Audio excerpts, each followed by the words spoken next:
Hello everyone and welcome back to this channel, and today we're going to be looking at two giants, Glide Apps and Butternut. Want to see which no-code builder wins. Want to build apps without coding? But today we're comparing two no-code giants, Glide Apps and Butternut. Which one should you pick? Let's find out in the next few minutes. The first we're going to check is ease of use. Glide Apps has a drag and drop Google Sheets integration, while Butternut has AI powered and is super fast. It has a super fast setup.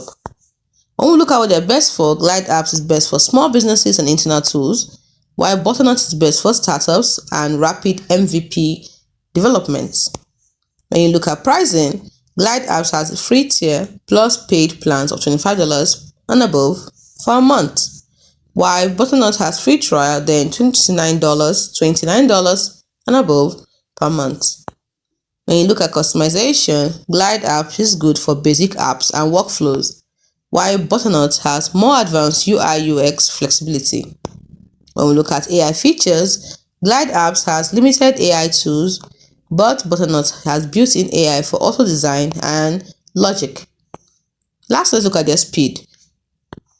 Glide Apps is fast with templates, and Butternut is even faster with AI generation. So if you love Google Sheets and need simplicity, Glide is great for you. But if you want AI magic and sleek designs, Butternut takes the crown. So which no-code tool do you prefer? Let me know in the comments. Don't forget to like and subscribe for more tech battles.